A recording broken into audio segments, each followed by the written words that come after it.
riyada ciyaaryahan kasta oo kubadda cagta ciyaara waa inuu gaaraa heerka ugu sarreeya ee kubadda cagta si uu qoyskiisa u daryeelo oo uu ka dhigo kuwa ku faana. Laakiin nasiib daro, tani ma ahan riyada dhammaan ciyaartooyda. Waxaa jira tiro yar oo ciyaartooy ah oo aan xiiso badan u haynin qoysaskooda. Muuqaalkeeni maanta waxaan ku baran doonaa qaar ka mid ah ciyaartooydaas, kuwaas oo qoyskooda kala dhexeeya dagaal. Laakiin ka hor intaan sheekada u gudagalin, isku day inaad muuqaalka like saarto oo aad nagu soo biirto. Ma ila aragtay in qaar ka mid ah ciyaartooyda ayna ku qorin magaca aabahooda dhabarka dambe ee funaanada? Waxaa ka mid ah ciyaartooydaas laacibka Liverpool ee Virgil van Dijk. Sababta uu Virgil van Dijk ugu isticmaala magaca hore ee Virgil halkii uu ka isticmaali lahaa magaca aabihiisa ee Ron van Dijk, waxaa sharxay mid ka mid ah adeeradiisa. Waxay ahayd in aabihiis uu isaga iyo walaalihiisa ka tagay oo uu guursaday haweeney kale, taasoo kasoo horjeesatay inuu arko carruurtiisa. Hooyadiisa ayaa ahayd qofka kaliya ee daryeelka u samaysay isaga iyo walaalihiisa. Hooyadiisa way shaqaynaysay si ay waxbarashada ugu hesho carruurteeda, iyadoo had iyo jeer ka shaqaynaysay daryeelkooda. sidaa darteed halyeyga Liverpool ma cafin ilaa hadda aabihiisa, sababtoo ah ma dareema in xiriir weyn uu la leeyahay aabihiisa, gaar ahaan markii aabihiis uu maqnaa xilliyada ugu muhiimsan ee noloshiisa. Nambar 2,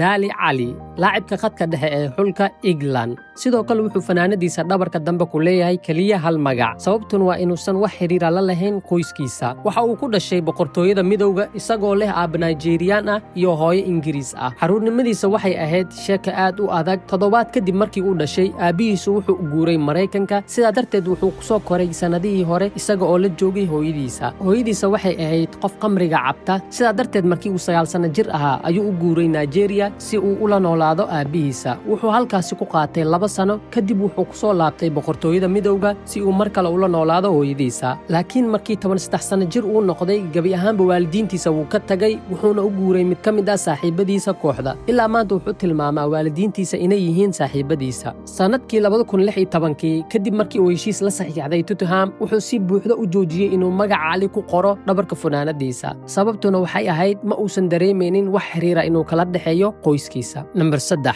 Memphis Depay. Memphis isaguna wuxuu isticmaalaa magaca koowaad oo kaliya. Wuxuu ka dhashay qoys sabool ah oo ku noolaa koonfurta Holland, isagoo leh aab Ghanaian ah iyo hooyo Danjit ah. Markii uu Memphis 4 sano jir ahaa, aabihiis wuxuu gabi ahaanba ka tagay qoyskiisa, taasoo ka dhigtay in Memphis iyo hooyadiisa ay kaliya ku noolaadaan iyagoo aan haysan wax dhaqaale ah. Si uu nolosha u sii wato, Memphis wuxuu ka shaqo bilaabay wadooyinka si uu hooyadiisa u daryeelo. Memphis wuxuu go'aansaday sanadkii 2016 in uusan magac dambe ku yeelan aabihiisa dhabarka dambe ee funaanadiisa. Nambar 4, Mario Balotelli. Balotelli isagana wuxuu ku dhashay Palermo isagoo leh waalidiin Ghanaian ah. Isla markii uu dhashay waxaa la ogaaday inuu leeyahay cudur caloosha ah oo halis ahaa, waxaana waalidiintiisa loogu baahnaa inay daryeelaan. Ka hor inta aanu gaarin 3 sano jir, waxaa loo diray qoys Talyaani ah si ay u korsadaan muddo 1 sano ah. Laakiin wuxuu la joogaa ilaa maantadan. Balotelli wuxuu tixgeliyaa waalidiintiisa cusub inay yihiin kuwa korsaday, inkastoo ayaga dhalin. Tan iyo markii uu caan noqday, Balotelli si yar buu uga hadlay waalidiintiisa dhabta ahaa, isagoo u muuqday inuu qayb ka mid ah noloshiisa ka gooyey. Tani waa qaar ka mid ah ciyaartooyda aan wax xiriirka ah la lahayn waalidiintooda. Haddii aad joogi lahayd booska ay joogaan ciyaartooydaas, sidee ayaad ula dhaqmi lahayd waalidiintaada? Talooyinkaagu noogu reeb qaybta faallada. Ilaa iyo dhammaadkadii aad nala soo gaartay, waad ku mahadsan tahay daawashadaada. Ha ilaawin inaad muuqaalka like saarto, sidoo kale aad nagu soo biirto.